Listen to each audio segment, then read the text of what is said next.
Here we go again sa lahat ng mga mekaniko dyan na hindi pa marunong umakses ng online repair manual, online wiring diagram. So ito na yung solution sa mga Toyota. So search lang natin GSIC at tapos yung pangalan ng unit. Nandito na yung repair manual, wiring diagram, new car features or body repair. So example ganito, GSIC Hilux. So open natin yung GSIC Hilux. Ito yung gamit namin sa Toyota dati. So yan, Hilux TGN 26 at KUN. So may repair manual, new car features, electrical wiring diagram. So ito, ni-click ko yung repair manual. So example, engine. So makikita natin dito lahat, trouble codes, data live, halos lahat nandito na, kasi ito lang din yung gamit ng manual ng Toyota.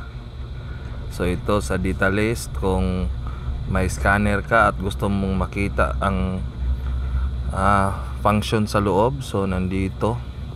Ito yung standard, basahin nyo na lang yan, nasa online, free naman to. At sa gilid makikita rin yung selection sa may bandang kaliwa.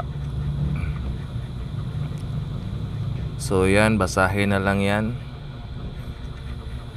Tapos yung trouble codes din nandito na rin, kung paano i-repair. Nandito rin yung inspection ng mga kahit ano-ano dyan, inspection, removal, trouble codes.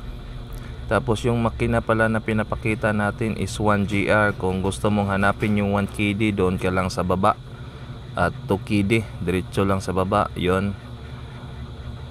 Ito yung 1KD.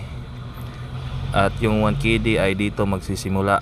So yan, kung anong gusto mong hanapin dyan, nandyan. Repair manual, overhaul. Yan, paano mag-compensate ng injector. Ito iArt kasi itong pinindit ko, applicable lang to sa Brazil. So hanapin nyo yung ibang applicable sa Philippines. Tapos dito tayo sa wiring diagram. So yan, makikita natin sa bandang kaliwa kung saan banda yung gusto mong puntahan. So kung gusto mong pumunta sa interior, click the interior. At yun, piliin nyo na lang dyan kung saan dyan ang gusto nyong puntahan sa wiring diagram.